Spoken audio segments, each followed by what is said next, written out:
जी प्रयागराज से। राधे राधे सर। जी महाराज जी राधे राधे, सादर प्रणाम। महाराज जी, गृहस्थ जीवन या सन्यासी जीवन दोनों में श्रेष्ठ कौन है और क्यों है? चुनौतियां ज्यादा किसमें हैं? दोनों में श्रेष्ठ कौन है? दोनों बराबर है ना। हाँ, गृहस्थ से ही सन्यासी का प्रादुर्भाव होता है, समझना। जो संत महात्मा है ये पैदा कहाँ होते हैं? गृहस्थ से। गृहस्थ में तो पैदा होते हैं, इसके बाद विरक्त हो जाते हैं। विरक्त होने के बाद इनका पेट पोषण कहाँ से होता है? गृहस्थों से। जब हम इस पक्ष में देखते हैं तो गृहस्थ हमारी दाहिनी आंख हुई, और गृहस्थों को उपदेश देकर भगवत प्राप्ति कौन कराता है? संत जन। पाप रहित कौन करता है? संत जन। सतमार्ग उनको कौन दिखाता है? संत जन। तो दोनों आंखें हुई ना, एक गृहस्थ आंख हुई, एक विरक्त आंख हुई, और दोनों आंखों की एक ही दृष्टि है, भगवान। अगर भगवान की प्राप्ति नहीं की तो गृहस्थ गृहस्थ नहीं, वो विरक्त विरक्त नहीं। अपनी जगह दोनों महान है, कोई छोटा बड़ा नहीं। देखो, आप मानते हो संत बड़े हैं, प्रणाम करते हो ना, और संत आपको भगवान मानते हैं। वही संत है जो आपको भगवान माने। मेरे भगवान आए हैं, सिय राम में सब जग जाने। सब में भगवान, तभी तो संत है। वो सब में भगवान देख रहा है। संत भिक्षा लेता है और शिक्षा देता है, दोनों का बराबर का नाता है, भिक्षा और शिक्षा का। वो मायाग्रस्त जीव अपनी माया के द्वारा संत सेवा करता है, वो ज्ञानी महापुरुष अपने ज्ञान के द्वारा गृहस्थ की सेवा करते हैं। गृहस्थ अन्न वस्त्र आदि के द्वारा संत सेवा करता है, संत तपस्या भजन साधना ज्ञान के द्वारा गृहस्थ की सेवा करता है। दोनों दोनों के पूरक हैं, और दोनों ऐसे हैं जैसे दोनों दो आंखें हमारी, लेकिन दृष्टि एक है। ऐसे ही दोनों हैं। गृहस्थ और विरक्त कहने को दोनों भगवान के लाडले हैं, दोनों का लक्ष्य भगवान की प्राप्ति है। अगर ऐसा है तो गृहस्थ धन और विरक्त धन, और नहीं तो आंख फूटी भी तो होती है? आंख फूटी भी होती है। अगर लक्ष्य भगवान नहीं तो फूटी है, वो अंधा है। जिसका लक्ष्य भगवान नहीं वो अंधा है, पक्का समझो। और लक्ष्य भगवान है तो वो गृहस्थ धन और विरक्त धन है। मार्ग किसका चुनौतियों भरा है? दोनों का। आप गृहस्थ का साधारण नहीं है, क्योंकि उसके पास नाना प्रकार की चिंताएं हैं। उन चिंताओं से ग्रसित होकर भी वो संत सेवा करता है, वो पशु पक्षियों की सेवा करता है, और वो कुछ भगवान का नाम जप कर लेता है।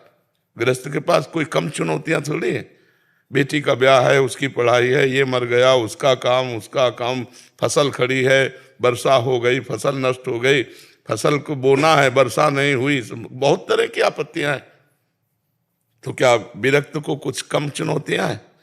पूरे जीवन भर ब्रह्मचर्य से रहना, ना किसी से प्यार, ना किसी से अपनापन, ना कोई मनोरंजन, पूरे जीवन भर वो अपने को जलाता हुआ भगवान के चरणों में, बराबर दोनों की चुनौतियां है। वो चिंता से जलता है, अब बेटी का ब्याह करने के लिए गया, कहाँ कैसे, कितनी समस्याएं। तो अब तुम सोचो, तुम्हें भूख लगी, भोजन पा लिया, उसको भूख लगी, भोजन का ठिकाना नहीं। तुम्हें काम सताया, तुम्हारी पत्नी है, उसको वो केवल जलन सह रहा, जलन ही जलन जलन। कोई साधारण मार्ग थोड़ी विरक्त का। काम क्रोध लोभ मोह मद मत्सर सबकी जलन।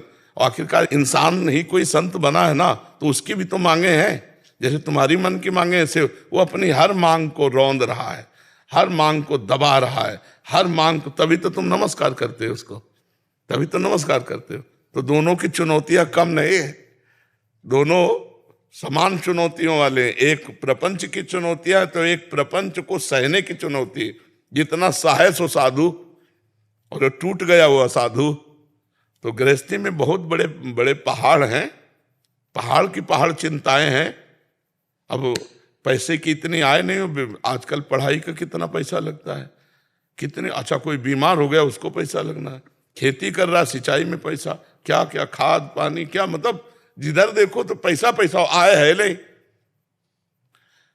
अच्छा, जिनकी आय एक लिमिट आय है, खर्चा अनलिमिट है, अपनी अपनी सबकी मांगे हैं, सब परेशान है, सब चिंतित है। और जिनके खूब पैसा है वो शरीर की समस्याएं, नाना प्रकार के रोग से ग्रसित है, नाना प्रकार, वो अपनी लेवल से चिंतित है। साधु पूरे जीवन न माँ का प्यार, न पिता का प्यार, न पत्नी का प्यार, न पुत्र का प्यार, सबसे अलग जीवन। सोचो, तुम सोचो जरा, दिमाग से सोचो। ना मोबाइल देख सकते हो, न टीवी देख सकते हो, न फिल्म देख, टाकीज में, मतलब संसार के कोई मनोरंजन सुख है क्या, आप बताओ? है उबली दाल रोटी और जैसे काम चले, जो भी भगवान व्यवस्था कर दें। तो मतलब समस्याएं दोनों में है। ऐसा न माने कि बाबा जी को बता, देखो बिगड़ैल बाबा जी बात अलग है। बिगड़ैल का मतलब मनमानी आचरण करे, खाए पे मौज मस्ती से केवल भेष, वो अलग चीज है। सच्चाई से अगर मार्ग में चला जाए तो खाने की धार है, तलवार की धार पे चलना है, हर समय जलना है, हर समय जलना है। महाराज जी, ये इतने कष्ट क्यों झेल रहा है और वो इतनी चुनौतियों क्यों झेल रहा है? क्योंकि भगवान ने हमको जन्म दिया है, अपने अपने कर्तव्य का पालन करके हमें भगवान तक पहुंचना है। अब जैसे आर्मी में जाना है तो इतनी दौड़, इतनी ऊंचाई, इतनी लंबाई, वो पूरा सब पूरा सेट होना पड़ेगा, स्वस्थ होकर के फिर आपको जाना पड़ेगा। ऐसे परम पद भगवान की प्राप्ति करनी है तो ये सब करना पड़ेगा। तो वो गृहस्थ कैसे करे? नाम जप करते हुए अपने कर्तव्य का पालन करे, विरक्त नाम जप करते हुए अपने कर्तव्य का पालन करे। दोनों की अपनी अपनी पूजा है, भगवान अपनी अपनी पूजा से संतुष्ट हो जाएंगे। आपकी यही पूजा है, बच्चों को पढ़ाया लिखाया, नौकरी पेशा कमा के लाए और नाम जप कर रहे हैं। नाम जप नहीं किया तो फिर सब गड़बड़ हो जाएगा। पाप कर्म मत करो और नाम जप करो, तुम्हें वही गति प्राप्त होगी जो एक संत को प्राप्त होती है। पर कठिन है नाम जप करना, जरा सा काम करो भूल जाते हैं भगवान को, है नहीं? और बड़े बड़े काम है कि अगर उसमें एकाग्रता न करो तो काम ही नहीं होगा। अब एकाग्रता करो तो भगवान को भूल गए, यही चुनौती है। मामनुस्मर युद्ध च, भगवान कह रहे हैं मेरा स्मरण करते हुए युद्ध करो। तो भगवान का स्मरण करते हुए हम संसारिक कार्य करें तो भक्त ही हैं, और भगवान का स्मरण करते हम वैराग्य से चलें तो हम अपने सन्यासी हैं, हम विरक्त हैं। और दोनों का लक्ष्य है भगवान की प्राप्ति, दोनों को भगवान की प्राप्ति होगी यदि अपने अपने हिसाब से चला जाए तो। पराग जी नागपुर से। राधे राधे राधे महाराज जी। गुरुवर, जब से आप हमारी लाइफ में आए हैं मेरी पूरी लाइफ ही सुधर गई है। मेरी लाइफ पहले बहुत असत आदतों से युक्त थी, आपके दिखाए मार्ग पर अभी चल रहा हूँ, आपको गुरु माना है। महाराज जी, बहुत से लोग आध्यात्मिक सवाल पूछते हैं लेकिन साधना का प्रयोग करने में उत्सुक क्यों नहीं होते? प्रश्न करने मात्र से थोड़ी बात बनती है। भोजन की सारी प्रक्रिया बनाने की पढ़ ले तो क्या उससे भूख मिट जाती है क्या? उसके लिए तो बना के खाना पड़ेगा ना। तो साधना के किए बिना प्रश्न निरर्थक है। आप साधनात्मक प्रश्न किए, आध्यात्मिक प्रश्न किए और साधना है नहीं तो आनंद का अनुभव होगा नहीं। जब आनंद का अनुभव नहीं होगा तो बातें करोगे भागवतिक और आचरण करोगे गंदे। आचरण करोगे सांसारिक और बातें करोगे भागवतिक, तो इसी को तो पाखंड कहते हैं, इसी को दंभ कहते हैं कि बात कर रहे हो सत्य की और चल रहे हो असत्य में, बात कर रहे हो प्रकाश की और चल रहे हो अंधकार में, बात कर रहे हो अमृत की और खा रहे हो मृत मृत्यु विष। तो ये फिर महत्व नहीं रहता। प्रायः कुछ परसेंट छोड़कर यही दशा है। बात करते हैं ज्ञान की और आचरण है अज्ञान के, तो उससे कोई लाभ नहीं मिलता। वो जीवन एक नाटक बन करके रह जाता है। जब हम ज्ञान की बात करते हैं तो ज्ञान का प्रयोग करके अज्ञान का नाश करके सत्य मार्ग में चलें। जो प्रश्न किया उसको अपने जीवन में उतारें, जो उत्तर मिला उसको अपने जीवन में उतारें, तभी आनंद आएगा। नहीं आएगा तो दूसरे कुछ भी करें, अपने लोग ऐसा ना करें। अपने लोग जितनी बात जानकारी हमको मिली उस जानकारी का हम प्रयोग करें, अपने जीवन में उतारें, तभी आनंद आएगा। जैसे कई भाई लोग आते हैं कि हमने प्रवचन सुना, उसके प्रभाव से हमने विषय त्याग कर दिया, गंदी गंदी बातें त्याग कर दी, अब मैं नाम जप करता हूँ, मैं अच्छे से चलता हूँ। ये हुआ कि आपने सत्संग सुना तो अपने जीवन का सुधार किया। अब जो जो सुनते जाओ उसे आचरण में उतारते जाओ। आप पैंट शर्ट में भी महात्मा हैं, आप धोती कुर्ता में भी महात्मा हैं। महात्मा लक्षणों से होता है, वेश मात्र से महात्मा नहीं होता। वेश और लक्षण हो तो क्या कहना, वेश हो लक्षण ना हो तो महात्मा नहीं है। अच्छा, वेश नहीं हो लक्षण है तो महात्मा है। तो खूब अच्छे से नाम जप करो और सच्चे आचरण वाले बनो जी। भगवान की कृपा कैसे मिलती है? भगवान की कृपा मिलती है। संतों का आदर करे, संतों के वचन का आदर करे तो भगवान की कृपा प्राप्त हो जाएगी। संत जन जो कह रहे हैं वैसा चलो, भगवान की कृपा हो। भगवान की कृपा से संत मिलते हैं, संत कृपा से भगवान मिलते हैं। महाराज जी, नाम जपना कष्ट पूर्वक, नाम या मंत्र जब कष्ट पूर्वक जपे, जैसे दंडवत करके या ध्यान पूर्वक, ज्यादा रिधि जिससे खुश हो उसे। भैया इस शरीर से कुछ मतलब नहीं। तुम सोफा में बैठ जाओ, एसी चला लो और राधा राधा कहो, तुम्हारा मतलब है केवल भजन। अच्छा, अब शरीर में हमें पीड़ा हो रही, मान लो हम ऐसे कठोर में बैठे हैं, तो हमारा चित्त भजन में है या पीड़ा में है? तो फिर हमारा भजन तो अधूरा हो गया ना। भक्ति बहुत मृदुल है, मृदु आचरणों से प्राप्त होती है। हमें भगवान के चिंतन में डूबना है। हमारा पैर समेटने से दर्द होता है तो हम पैर फैला लेते। अब हमारा पैर का चिंतन तो गया ना, पैर फैला लिया आराम से। अब राधा राधा राधा राधा राधा राधा राधा, हमारा लक्ष्य है भगवान का ध्यान, नाम का ध्यान करना। वो जैसे भी नाम का ध्यान हो, इस बात को समझ लेना। जो नाम सुने और नाम जपे और भगवान के मार्ग में चल दे, तो जब पुत्र के बहाने नारायण बुलाया तो भगवत प्राप्ति हो गई। हम राधा राधा कहेंगे, नारायण नारायण जानबूझ के नारायण को पुकारेंगे, हमें भगवत प्राप्ति नहीं हो जाएगी। जब मरा मरा कह करके ब्रह्म ऋषि हो गए तो हम राम राम कह के ब्रह्म ऋषि नहीं हो जाएंगे, हम भगवान को नहीं प्राप्त कर लेंगे। ये बात समझना है। हमें लूटने का अवसर मिल गया। राधा राधा राधा नाम सुधा रसम रसी तुम जो बात, भगवान ने बड़ी कृपा की कि मुझे सच्चा मार्ग मिल गया। सबको ये मार्ग नहीं प्राप्त होता, शास्त्रों में है, लेकिन सबको स्वभाव के अनुसार हो जाता है, अलग अलग सबको जाता है। नहीं, बाजार में बहुत सी चीजें हैं, लेकिन सब चीजें थोड़ी हम खरीदते हैं, अपने मनोनुकूल चीजें खरीदते हैं। ऐसे शास्त्र में सब मार्ग हैं, अपने मनोनुकूल लोग मार्ग में चलते हैं। बड़ा कोई कृपा पात्र होता है तो भगवान के इस मार्ग में आता है। संकेत जाजू जी औरंगाबाद से। श्री हरिवंश। श्री हरिवंश महाराज जी, भगवान के प्रति पूर्ण समर्पण, पूर्ण आश्रय की भावना कैसे आ सकती है? वचन से तो मैं बोलता हूं कि मैं भगवान के पूर्ण आश्रित हूं, लेकिन मन से पूर्ण आश्रित होने के लिए मुझे क्या क्या करना पड़ेगा? सबसे पहली बात, भगवत प्रेमी महापुरुषों का संग। प्रथम भगति संतन करि संगा, दूसरी रति मम कथा प्रसंगा। गुरुपद पंकज सेवा, तीसरी भक्ति अमान। चौथी भगति मम गुण गन, करे कपट तजि गान। मंत्र जाप मम दृढ़ विश्वासा। पंचम भगति सुवेद प्रकाशा। छठ दम शील बिरत बहु कर्मा। निरत निरंतर सज्जन धर्मा।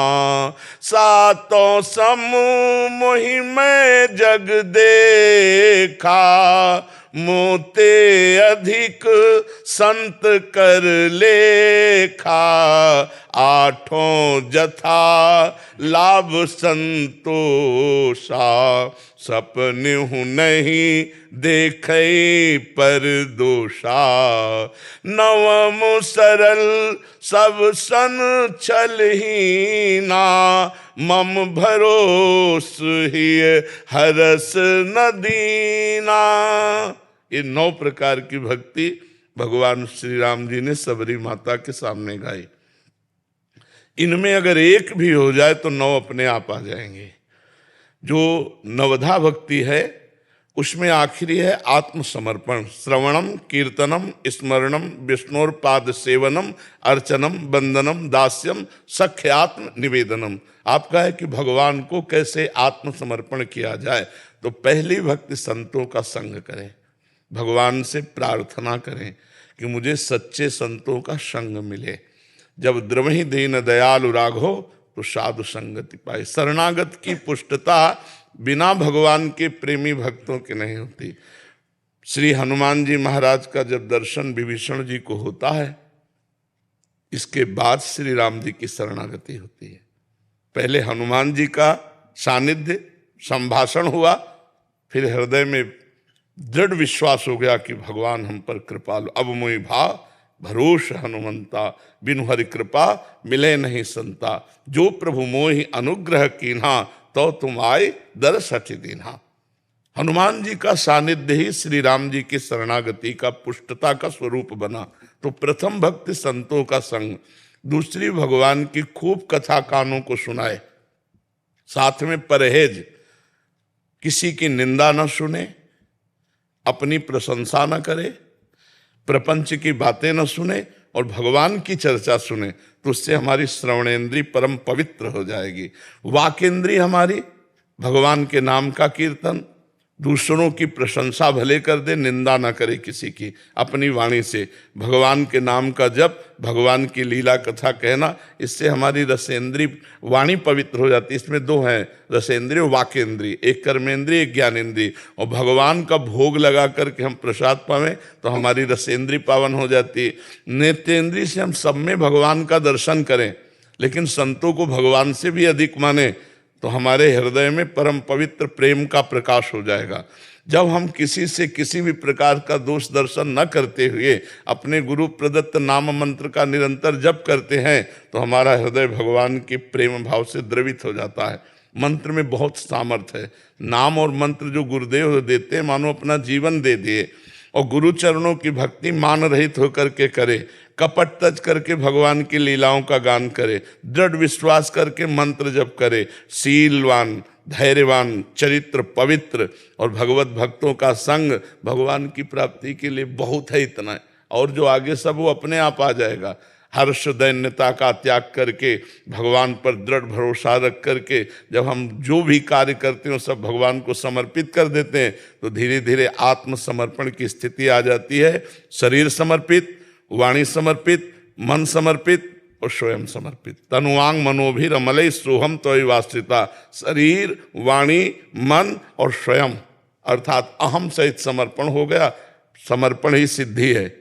और वो रात दिन भगवान के चिंतन में भगवदाकार डूबा हुआ है, संसार का चिंतन छूट गया। यही तो जीवन मुक्त महापुरुष की स्थिति है। न मान, न मोह, न मद, किंचन मात्र दोष नहीं रह गया। और हर समय बस नाम चल रहा है, रूप चल रहा है, मंत्र चल रहा है, भगवान का चिंतन चल रहा है। कभी रो रहा है, कभी भगवान के चिंतन में हंस रहा है, कभी भगवान की लीलाओं का चिंतन करके डूब करके मानो समाधि को प्राप्त हो रहा है, कभी नृत्य कर रहा है। ये सब दशाएं महान भागवत के हृदय में जागृत हो जाती हैं। तो आप खूब नाम जप करें, पवित्र आचरण करें, संतों का संग करें और जो कर्म करें वो भगवान को समर्पित कर दें। इसी से भक्ति जागृत हो जाएगी। अवध बिहारी दास जी, राधे राधे महाराज जी, आपके चरणों में कोटि कोटि नमन। जय जय राधा वल्लभ श्री हरिवंश। महाराज जी, साधक को ऐसे कौन से साधन करने चाहिए जिसके फलस्वरूप उसके हृदय में सबके प्रति प्रेम, समानता और सुख दुख में समान रहने का भाव आए? सबको देख करके भगवान की भावना करनी चाहिए। मत्ता परतरम नान्यत किंचिदस्ति धनंजय। हे धनंजय, मेरे सिवा कोई नहीं है। तो हमें स्त्री दिखाई दे रहा है, पुरुष दिखाई दे रहा है, अच्छा दिखाई दे रहा है, बुरा दिखाई दे रहा है, तो हमको चाहिए कि सब में पहले भावना करें कि ये पुरुष तो दिखाई दे रहा है लेकिन इसके हृदय में परम पुरुष भगवान बैठे हैं।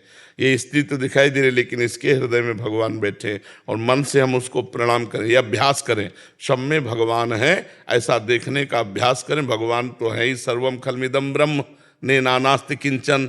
जड़ चेतन जग जीव जत सकल राम मैं जानी। बंदों सबके पद कमल सदा जोरी जुगपान। सब में भगवान का और ये दर्शन करने की टिकाऊ स्थिति तभी आएगी जब भजन होगा।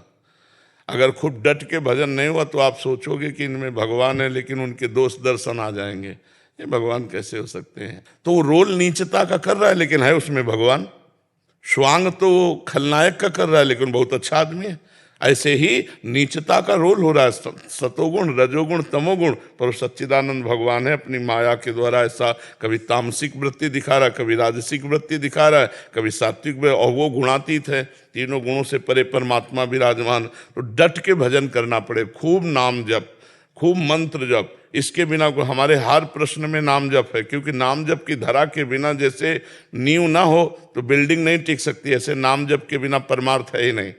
जो जितना भजन करेगा उतना ही परमार्थी होगा। परमार्थ की बातें कर लेने से कोई परमार्थी नहीं हो जाता, भजन करने से परमार्थी बनता है। और भजन करो, सात्विक भोजन पाओ, गंदे आचरणों से बचो। जिन आचरणों को निषेध किया है शास्त्रों ने उन आचरणों से बचो, अपने धर्म के अनुसार चलो।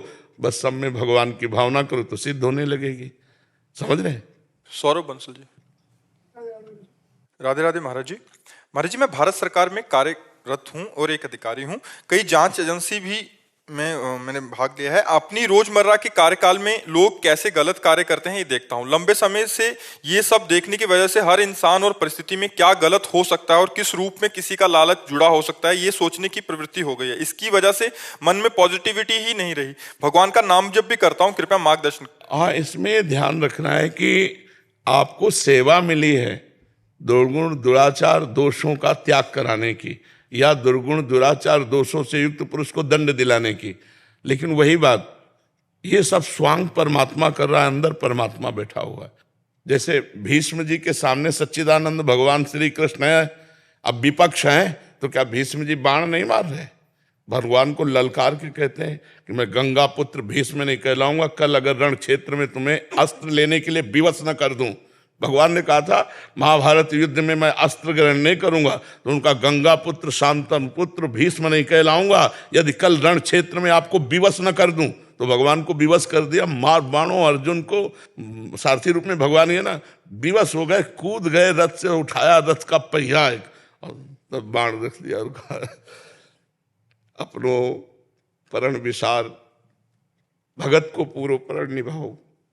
भगवान का स्वभाव अपने प्रण का, सच्चिदानंद भगवान अपने प्रण का त्याग कर भक्त के प्रण का।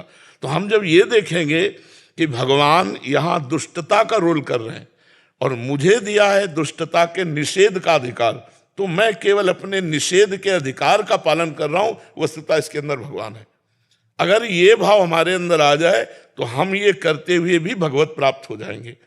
अन्यथा अगर हमारी सब पे दोष दृष्टि रहेगी तो फिर बात नहीं बन पाएगी।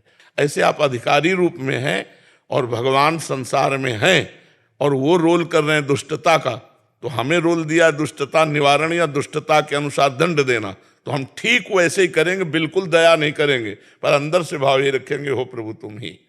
नाम जप कीजिए। अगर सब पे दोष दृष्टि आ गई तब तो बहुत हानि हो जाएगी, क्योंकि हमारी दृष्टि दोष दृष्टि आ गई तो हम संतों पे भी दोष दृष्टि करेंगे, हम महतजनों पे भी दोष दृष्टि कर लेंगे।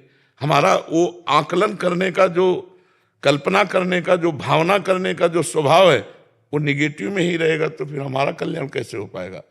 ये क्रूरा अपि पापिनो न च सताम संभाष्य दृश्याश्चये सर्वान वस्तुतया निरीक्ष परम स्वाराध्य बुद्धिर्मम। जो क्रूर हैं, पापी हैं, दुष्ट हैं, जो संभाषण योग्य भी नहीं है, उनमें भी मेरा भगवान विराजमान है। बस हमको जो पद दिया है हम सच्चाई से ईमानदारी से वही करेंगे।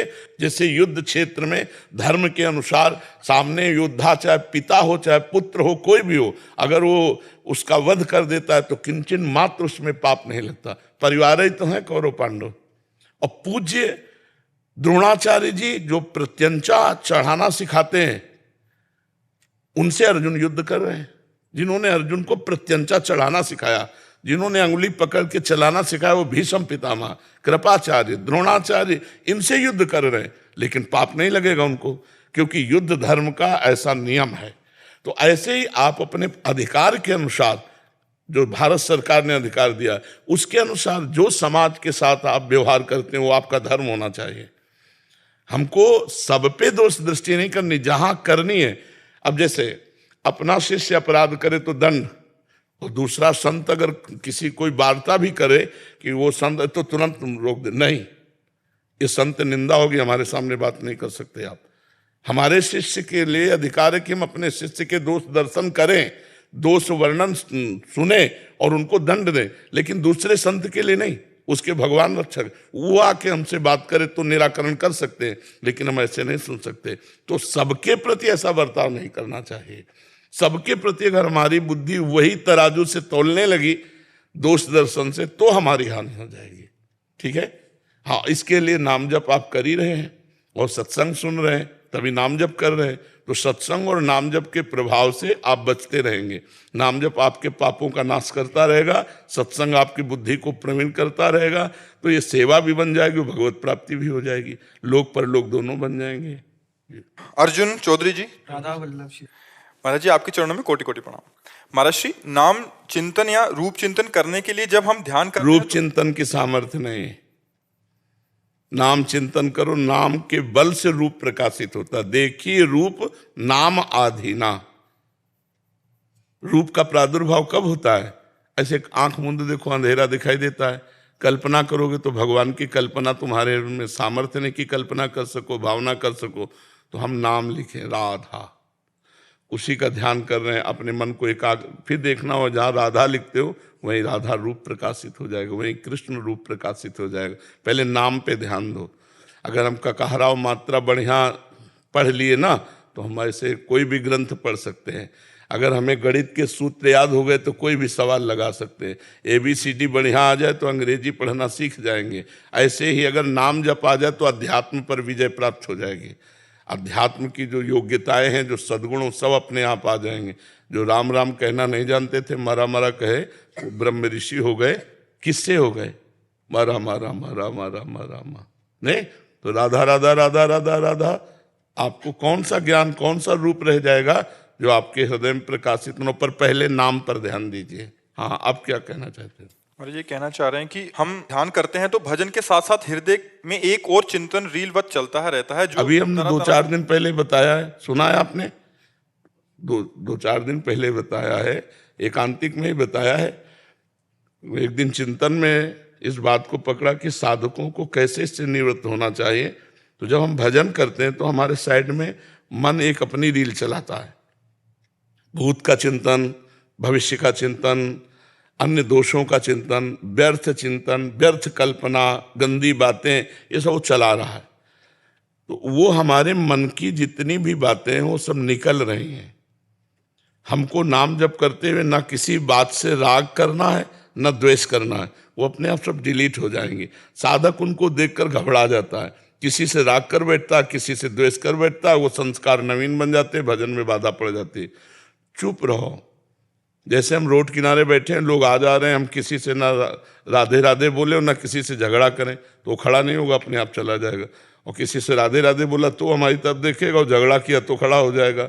ऐसे जो ये रोड है एक मन का, अनंत जन्मों की रील है, उसमें वो निकलती चली जा रही। जब हम नाम जप करें तभी तो निर्मल मन होगा। निर्मल मन ही भगवत प्राप्ति के योग्य होता है। तो वो जो मलिनताएं जा रहे हैं उनको रोको मत। वो अपनी भावना दिखाएंगी, सुख, लोभ या दुख, किसी का द्वेष का चिंतन होगा तो जलन, बिल्कुल नहीं, शांत रहो। जलन उसी मन में हो रही, आप में नहीं। आप दृष्टा हैं, आप आत्मस्वरूप हैं, इतना तो समझिए। आप मनुष्य नहीं हैं, आप मन नहीं हैं, तो आप उसको सह जाएंगे। अगर आप मन बनेंगे तो आप जलने लगेंगे, भजन छूट जाएगा। लगेगा यार जब भजन करो तो और ज्यादा गंदी बातें आती है, तो वो आती नहीं है, वो मन से निकलती हैं। ठीक है, धैर्यपूर्वक भजन करो। तेज जी, राधे राधे। राधे राधे। महाराज जी, महाराज जी, संसार में रहते हुए कैसे आंतरिक और बाहरी स्थिति में बैलेंस करें? नाम जब भी पुष्ट हो और माया का खेल भी खेलते रहें। माया का खेल भगवान की सेवा समझकर खेलते रहोगे तो पार हो जाओगे। माया को माया समझकर तो फांस लेगी। माया का खेल अगर मतलब माया समझकर मनोरंजन करोगे तो फंस जाओगे, निकल नहीं पाओगे। माया का खेल भगवान की सेवा समझकर, पत्नी पुत्र परिवार नाथ सकल संपदा तुम्हारी, मैं सेवक समेत सुत नारी। अब सेवा करो। अब नौकरी पेशा जो भी कर रहे हो, धन कमाने के लिए कर रहे हो, धन परिवार के पोषण के लिए कर रहे हो, और परिवार भगवान का है। अब वो माया का खेल तुम्हें बांधने वाला नहीं होगा। अगर उस खेल को तुम माया समझकर भोगने के चक्कर में पड़े तो फंस जाओगे। माया को माया समझ करके भोगने वाले कभी उद्धार नहीं होता। माया को भगवान का स्वरूप समझो। जैसे इन शरीर मंदिरों में भगवान विराजमान है, ये ध्यान रखो। केवल बाहर ईंट पत्थर के मंदिरों में ही भगवान नहीं विराजमान है, इन शरीरों में भी भगवान विराजमान है। जहाँ माया है वहाँ मायापति विराजमान है। कोई कण ऐसा नहीं जहाँ भगवान न विराजमान हो। तो अपने परिवार को भगवान की सेवा समझो। नौकरी पेशा भगवान की सेवा है, किसानी व्यापार भगवान की सेवा है, क्योंकि सृष्टि भगवान की है। ऐसे भाव से तो माया में खेलो, कोई परेशानी नहीं। माया को माया समझ के खेलोगे बंध जाओगे। अंदर से सुमिरन करो और बाहर से भगवान की सेवा की भावना से, नौकरी व्यापार किसानी जो भी है, पढ़ाई लिखाई जो भी है, वो भगवान की सेवा की भावना से, तो भगवान की पूजा हो जाएगी। तो ये खेल खेलते हुए भी आप जीवन मुक्त हो जाएंगे। जैसे चक्रवर्ती सम्राट महाराज अम्बरीश जी हैं, सावई मनः कृष्ण पदारविंदयो, मन भगवान के चरणों में और तन सेवा में। ये सब सेवा ही है। तो तन सेवा में, मन भगवान में काम बन गया, और मन और तन दोनों माया में, तो फिर नरक, दुर्गति, जन्म मरण, ये सब है। समझ पा रहे हो? नाम जप करते हो इसे भगवान की सेवा समझो। ये माया भगवान को लेके डोल रही है, दिखाई दे रही है माया, और है भगवान। कहो सो कहा जहाँ प्रभु नहीं है भगवान। तो भगवान को पहचानो तो माया है ही नहीं। खेलो भगवान के साथ, विविध खेल खेलो। हे भगवान, आप पत्नी रूप में आए हो, पुत्र रूप में आए हो। भगवान, आप पूरी सृष्टि रूप में विराजमान हो। सिय राम में सब जग जानी, करो प्रणाम जोर जुग पानी। माया है ही नहीं, भगवान ही भगवान। भगवान के साथ खेलो, मुक्त हो जाओगे। माया के साथ खेलोगे, फंस जाओगे। महाराज जी, कहीं ना कहीं ये प्रश्न सभी के हृदय का है कि ये भी करते रहे और ये भी करते रहे। इतना मनोरंजन है कि एक तरफ भगवान खड़े हो, बुला रहे हो तो कहेगा नहीं आप आओ हमारे साथ। महाराज अपना ही मन खेलता है। हाँ, वो दिखाएगा कि अभी अंदर से आवाज आएगी कि ऐसा कर लो। आप भगवान की आवाज है या माया बुला रही? ये आपका ही विषय नहीं, ये चराचर जगत का विषय है। ये चराचर जगत का विषय। कल्याण भी हो जाए और ये सब भी छूटे ना। हो जाएगा, छूटेगा भी नहीं, हो भी जाएगा। उसी में भगवान को मान लो। हम कभी ज्यादा छोड़ने के पक्ष में नहीं, हम जोड़ने के पक्ष में हैं। भाव बदल गया। ये मेरा घर नहीं है, श्री जी का है सब कुछ। तो क्या तुम अपने घर को श्री जी का नहीं मान सकते? हमारा भगवान को लेके है, आपका अहंकार को लेके है, बस इतना अंतर है जी। इसका मतलब सूक्ष्मता से देखा जाए, जो जहां है वहां वहां भगवत प्राप्ति कर सकता है। बिल्कुल बिल्कुल, कुछ छोड़ने की जरूरत नहीं और जोड़ने की जरूरत है। स्त्री को प्यार कर रहे हो, भगवान मान के प्यार करने लगो, और प्यार करो, और प्यार करो, पर भगवान मान के। मेरे भगवान आवश्यकता पड़ी तो मेरी पत्नी के रूप में आ गए, मेरे पुत्र के रूप में आ गए, और प्यार करो, मुक्त हो जाओगे। पर ऐसा प्यार करना कोई महाभागवत ही कर सकता है। पत्नी में भगवान को देखना, पुत्र में भगवान को देखना। अगर हम अपनी वासनाओं की पूर्ति के लिए पत्नी का भाव रखते हैं तो वो बंधन कारक है, और ये मानते हैं कि भगवान मुझे सहयोग देने के लिए पत्नी के रूप में आए हैं, तो वो पत्नी से प्यार करोगे, भगवान की प्राप्ति हो जाएगी। तो इसलिए माया के साथ मत खेलो, मायापति के साथ खेलो। वो माया के साथ ही है, पर खेलो मायापति से। लक्ष्य रखो मायापति, अगर माया रखोगे तो गड़बड़ हो जाएगा। ठीक है। पारस कोहली जी, नई दिल्ली से। राधे राधे। राधे राधे महाराज जी। महाराज जी, प्यार क्या है? प्यार का उद्देश्य क्या है? दिव्य प्रेम की स्थिति कब और कैसे प्राप्त होती है? कृपया मार्गदर्शन करें। प्रेम भगवत स्वरूप है, पर प्रेम प्रतिक्षण वर्धमानम, सूक्ष्मतरम, अनुभव स्वरूपम, कामना रहितम, तब प्रेम माना जाएगा। अगर हम आपके किसी भी शरीर, जमीन, धन, पद, माइंड, किसी को भी देख करके प्रभावित हुए और आपसे प्यार किया और उससे हम उस स्वार्थ पूर्ति करना चाहते हैं, उसे प्यार नहीं कहते, उसे काम कहते हैं, राग कहते हैं, आसक्ति कहते हैं, मोह कहते हैं, स्वार्थ कहते हैं। उसे प्यार, यहाँ जगत में प्यार नहीं हो रहा, जगत में प्यार नहीं हो रहा। किसी के रूप को देख करके, किसी के प्रभाव को देख करके अपने स्वार्थ की पूर्ति को हम यहाँ प्यार कर रहे हैं। नहीं तो फिर प्रेम विवाह होने के बाद डिवोर्स क्यों हो जाए? फिर प्रेम होने के बाद ब्रेकअप क्यों हो जाए? जिससे हमने प्यार किया उसको हम जहर कैसे दे सकते हैं? तो ये सब प्यार करने वालों में देखा गया। तो इसका मतलब यहाँ जगत में प्यार है नहीं। प्यार केवल परमात्मा से ही होता है, जो सूक्ष्मतरम, अनुभव स्वरूपम, प्रतिक्षण वर्धमानम, प्रतिक्षण बढ़ता रहे। यहाँ प्रतिक्षण घटता रहेगा। आपसे बहुत प्यार हुआ, फिर आपसे अच्छा कोई मिल गया तो उससे प्यार होने लगा, आपसे छूट गया। तो प्रतिक्षण वर्धमानम होना चाहिए, छूट कैसे गया? इसका मतलब प्यार नहीं, ये स्वार्थ है, ये काम है, ये आसक्ति है, राग है। तो प्रेम है भगवत स्वरूप, वो सिर्फ भगवान से हो सकता है, या भगवान मान के माता पिता पत्नी पुत्र परिवार किसी से भी किया जा सकता है, पर भगवत मान करके। अगर भगवान मान करके नहीं किया तो शरीर से प्रेम नहीं हो सकता। शरीर से राग होगा, काम होगा, और भोग समाप्ति पर उससे घृणा हो जाएगी। उससे अच्छा कोई मिलेगा तो उसका त्याग हो जाएगा। प्यार का मतलब ऐसा नहीं होता।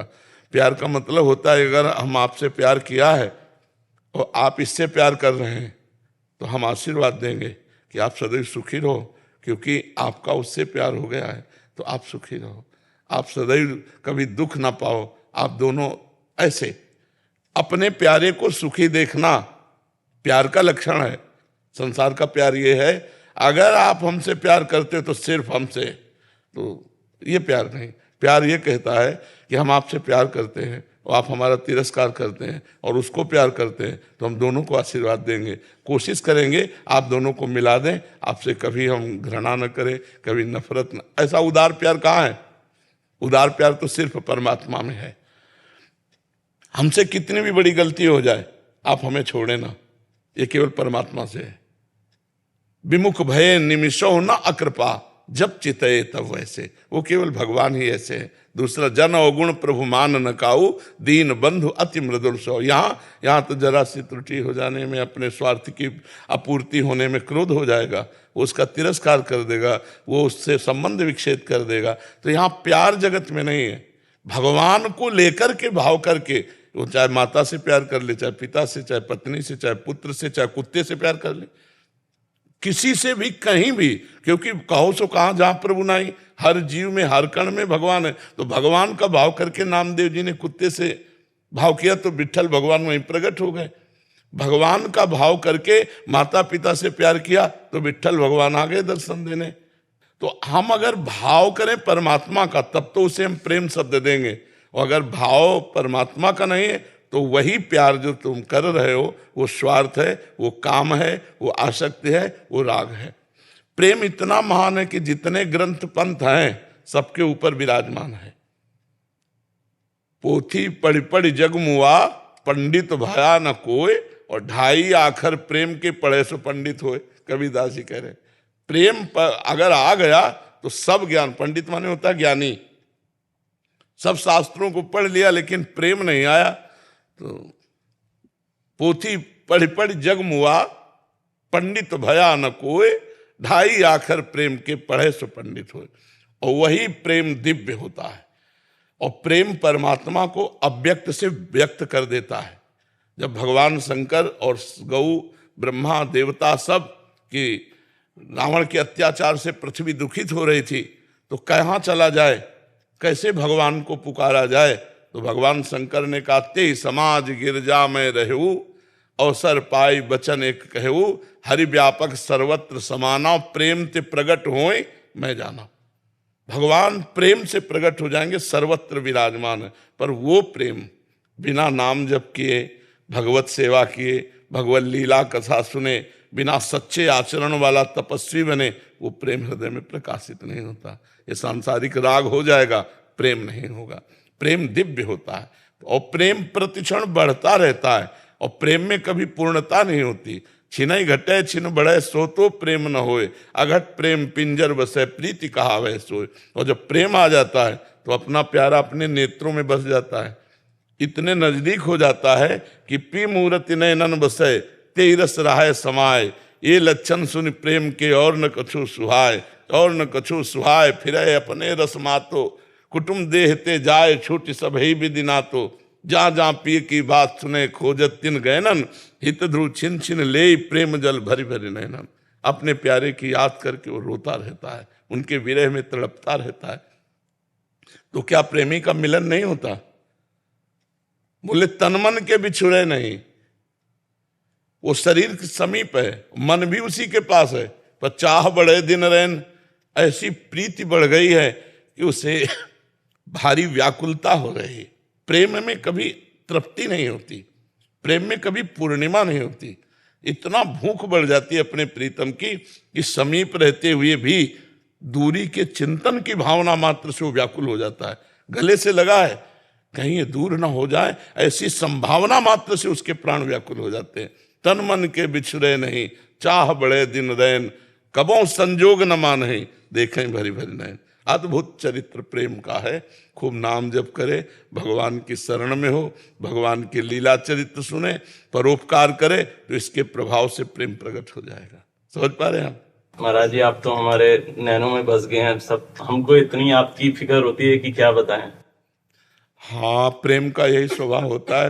प्रियतम की प्यारे की फिकर होला, यही प्रेम का स्वभाव होता है। और प्रेम का ये प्रभाव होता है कि ये समझ में नहीं आता है कि ये सच्चिदानंदमय है या कुछ नहीं, वो मेरे हैं। और हमेशा लगा रहता है कि कब आए और कब आपके दर्शन मिले महाराज जी। जी, महाराज जी, आप एलिन इंस्टीट्यूट के सारे टीचर हैं और कहते हैं बच्चों को पढ़ाते हैं और अध्यात्म के रास्ते पे आपका सुन के चल भी रहे हैं महाराज जी। क्या एक वैसे बच्चों को जो है ना, थोड़ा आध्यात्मिक शिक्षा भी देना अनिवार्य है, क्योंकि बिना आध्यात्मिक शिक्षा के, जैसे ब्रह्मचर्य है, ये आध्यात्मिक शब्द है, और इसके बिना हमारे बच्चों की बड़ी दुर्दशा हो रही है।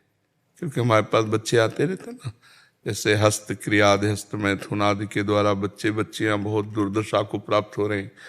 बॉयफ्रेंड, गर्लफ्रेंड, व्यभिचार, नशा, ये सब हमारे जो भारत के भविष्य हैं, नवीन बच्चों में बढ़ रहा है।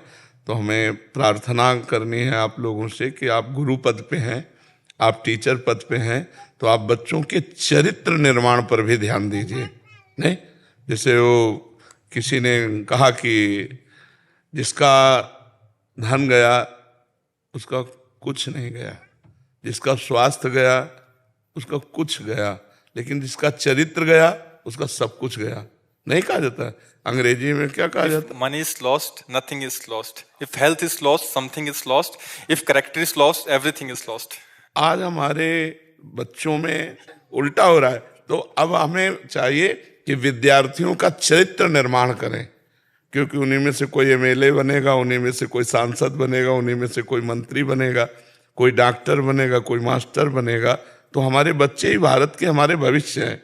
तो अगर उनका ब्रह्मचर्य परिपक्व है, चरित्र अच्छा है, कोई व्यसन नहीं, तो वो एकाग्रता पूर्वक अपनी पढ़ाई में लगेंगे, एकाग्रता पूर्वक वो जिस लक्ष्य को प्राप्त करना चाहते उसमें चल पाएंगे। ब्रह्मचर्य हानि से सबसे बड़ी हानि होती है, वो स्मृति पे फर्क डालता है, शरीर में प्रमाद पैदा करता है, आलस्य, सोने का मन करता है, कमर, घुटने, इनमें दर्द शुरू हो जाता है, बहुत खाने की प्रवृत्ति या बिल्कुल न खाने की प्रवृत्ति, मतलब जीवन को बर्बाद करने के लिए वे पूरा है। जैसे 20 वर्ष तक ब्रह्मचर्य रहें और फिर इसके बाद गृहस्थ धर्म में जाएं, तो एक अनुकूलित वातावरण उनको गृहस्थ में, तो वो निकल जाएंगे बढ़िया जीवन। और 20 के पहले ही ब्रह्मचर्य नष्ट कर दिए तो बहुत बड़ी हानि हो जाती है। ये ऐसे शिक्षक हैं, ये आगे की कंपटीशन तैयारी कराते हैं बच्चे। महाराज जी, बहुत प्रेशर उन पे क्रिएट हो जाता है। उस प्रेशर देखो, हम जो बता रहे हैं इसी में क्षमता है हर प्रेशर को सहने की। आप समझो, ब्रह्मचर्य के द्वारा हमारी जब स्मृति प्रवीण होती है तो एक बार बोलो और बस दिमाग में हम उसको फिट कर लें। आप कभी जीवन में पूछ लेना, तो हमारे जो बच्चों को प्रेशर लगता है ना पढ़ाई, वो ब्रह्मचर्यहीनता के कारण लगता है। नहीं, एक आनंद की अनुभूति, ब्रह्मचर्य एक शीतलता है, ब्रह्मचर्य एक बल है, और ब्रह्मचर्य ब्रह्म है, उसको समझना चाहिए। तो हमारे बच्चों बच्चियों में ये आप जानकारी जरूर दें, क्योंकि जो आध्यात्मिक पढ़ाई है वही इसे सुधार सकती है। भौतिक पढ़ाई में तो और इसका प्रोत्साहन दिया जाता है, जैसे डॉक्टर कहते हैं प्रोत्साहन स्वरूप में कि कोई हानि नहीं है, और यहाँ प्रत्यक्ष बच्चों के जीवन बर्बाद होते चले जा रहे हैं। उनका आहार व्यवहार चरित्र अगर ठीक है तो पढ़ाई में उन्नति प्राप्त करेंगे, नहीं तो परेशान हो जाएंगे, फिर नशा करने लगेंगे, फिर हार जाएंगे, फिर वो अपने आप को नष्ट करना चाहेंगे। बहुत से बच्चे हारने पर अपने आप को नष्ट करते हैं ना। क्यों? हार जाना एक स्वाभाविक प्रक्रिया है, लेकिन नष्ट करना स्वाभाविक प्रक्रिया नहीं। हार और जीत दो ही पक्ष होते हैं, पास होना या फेल होना। मान लो थोड़ा हमारी प्रमाद स्थिति में उत्तर सही नहीं हुआ, हम फेल हो गए, तो हम अगली साल और पढ़ करके फर्स्ट नंबर में आने की कोशिश करें, किस करने की कोशिश करें। तो ये बच्चों को संभालना है। पढ़ा तो आप रहे हैं, जिस विषय को पढ़ा रहे हैं बड़ी प्रवीणता से पढ़ाइए, क्योंकि वो सब में भगवान विराजमान। लेकिन ये जरूर चरित्र के विषय में क्यों, अब बताइए।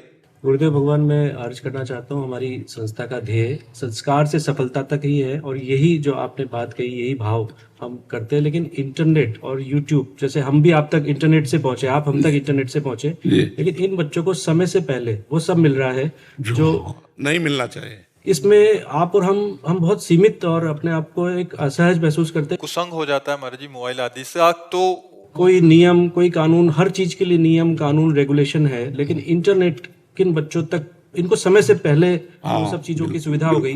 बिल्कुल। अच्छा, उससे क्या होता है महाराज जी, एक दूसरे से संपर्क हो जाता है या गलत चीजें देख हाँ, सकते हैं। ये वायरस की तरह बढ़ता है।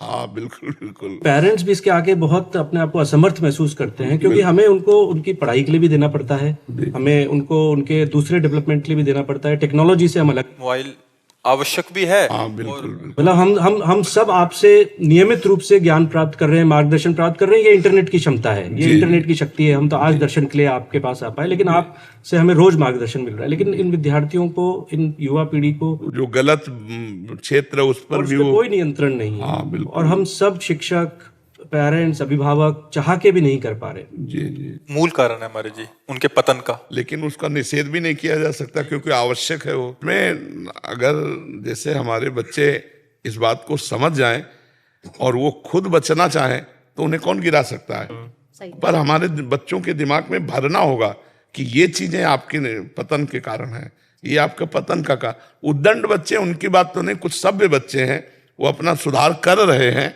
और सुधार करेंगे। हमको ये बात उनके सामने रखनी है, जो बात हम कह रहे हैं ये बात अगर हम 1 मिनट में भी रख देंगे या आप ना सुनाओ, किसी के सुनाए हुए बातें सुना दो तो उनके दिमाग में तो आ जाए ये गलत है। अभी तो उनको यही नहीं पता गलत है।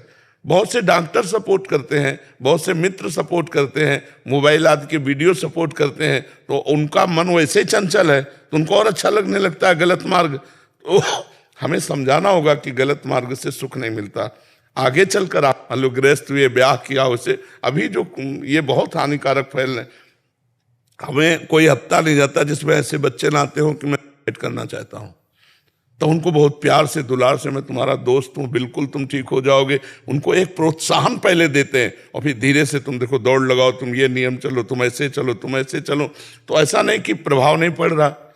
सुधार, अगर हम कुछ ऐसे बच्चे होते हैं जिनको जानकारी ही नहीं कि मैं गलत जा रहा हूँ, दोस्तों के संग में और सब ऐसे, अगर उनको आप लोग ऐसा जानकारी दे तो मुझे लगता है 100 में कुछ % बच्चे तो सुधार सुन के हो जाएगा। और जब हमारे कुछ बच्चे अच्छे हो जाएंगे ना तो उनके संग से कुछ बच्चे अच्छे हो जाएंगे। और कुछ जो उद्दंड है वो तो किसी की नहीं मानेंगे, न संत की, न शास्त्र की, और न अपने माता पिता की, न टीचर की। तो उनको फिर भागवतिक दंड या सरकारी दंड मिलता है तो फिर उनको सुधरना होता है। उद्दंडता का फल दंड ही है, दंड से ही सुधारा जाए। वो साम नीति के द्वारा तो सुधर नहीं सकते। आपके दर्शन हो गए यार, एक एक दुपट्टा सबको पहनना। महाराज जी, एक जीवन में हार एक अटल सत्य है। जीतेंगे हारेंगे, हार के प्रति स्वीकार्यता बहुत कम होती जा रही है समाज बहुत होती है, हाँ बहुत कम। भगवान ने कहा सुख दुख के समय कृत्वा लाभा अलाभो जया अजयो। अजय माने पराजय में भी हमें समान रहे। पर ये नाम जप से हो जाएगा। अगर नाम जप किया जाए तो हमारी इतनी बुद्धि धैर्यवान रहेगी कि हम हार को भी जीत में बदल देंगे। हम हार कर निराश नहीं होंगे। नाम जप पर अब स्कूल में नाम जप वाली बातें तो कही ले जाती। 18-20 साल के, 15 साल के विद्यार्थी तो सोचते हैं हमारे सिलेबस का पार्ट ही नहीं है। हाँ वो सोचते हैं, जी जी, लगता है कि ये तो हमारे पिताजी, पेरेंट्स। हाँ ऐसा लगता है। लेकिन तभी बुद्धि दृढ़ होगी जब भगवान का नाम जप, थोड़ा भी अगर नाम जप करने लगे तो बुद्धि धैर्यवान हो जाए, बुद्धि पवित्र हो जाए। भगवान का नाम मंगलमय है। ये बहुत से बच्चे जपते भी हैं, बहुत से जपते, पर प्रायः ऐसी धारणा है कि ये तो बुजुर्गों का काम है। संत बड़े परमार्थी वेद करे अवधूत, राम नाम की करे घटना भाग जाए लमदूर। सीताराम महाराज की जय।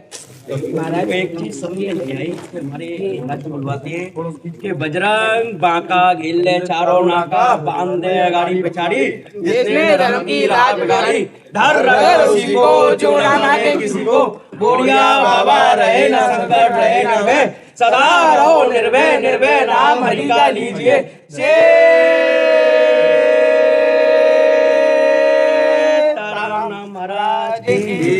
इसमें यूं क्यों कहते हैं, धर रगड़ उसी को जो ना माने किसी को। हाँ, जो भगवत विमुख जन है उन्हीं को परेशान करो, उन्हीं को कष्ट दो। जो भगवत विमुख जन है उनको रोको, जो भगवान के भक्तों को कष्ट देते हैं। क्योंकि महावीर होला ऐसा कहते हैं, जो भगवान से विमुख है। बाबा लाला पे पता नहीं कहाँ जादू कर दियो है। 24 घंटा यूं ही के कि हमारो बाबा ऐसो, हमारो बाबा ऐसो, भैया बाबा ऐसो, भैया बाबा ऐसो। मैंने की लाला तू रुक जा, हम देखे बाबा कैसो है। ऐसो रे, हम देख के आए बाबा। हर एक कोई को अपना अपना भाव रे। मैया को भाव, हमारी मैया को भाव। मैंने कल देखो संध्या को जादनाते वो यात्रा बंद भई गई, तो बैद्यनाथे आपकी तस्वीरें लेके नहीं आ, वो लगावेगी, सरसों को तेल लेगी, बाती बनावेगी, बाती बना के 11 बार उतारेगी और फिर नजर उतारेगी। बैद्यनाथ कर रही। कल मैंने नोटिस करो तो कल मुझे कह रही है संध्या को, मैंने कहा मैया कहा कर है तू डेली बैद्यनाथ झर रही आज ना झरी, आज परिक्रमा शुरू हो गए। आज ना झरी। सच्चाई बता रहा हूँ बाबा, मैया को भाव, मैंने कहा मैया तू धरने रही। अरे वो श्री कृष्ण की भी नजर उतारे, हम तो उनके दास है। राज्य में जो भी आम है वहाँ परिक्रमा लगा के फिर शाम को यहाँ निकलते हैं महाराज जी के बाबा के दर्शन करेंगे। अब कछुदनाते लोग बाग पूछते तो हम जवाब ना दे पा रहे इनको कि बाबा निकलेंगे कि नहीं निकलेंगे। कल से शुरू सब ब्रजवासी जन आए। देख मैया, मैं यूं करूंगा मैया अलग ही, मैंने की मैया तू कर, अरे तू का पतो है ऐसी नजर उतरे, नजर लग जाए, नपूती इनकी लग गई होगी, नपूतनी इनकी रह रहे, मैंने जय गिरिराज बाबा।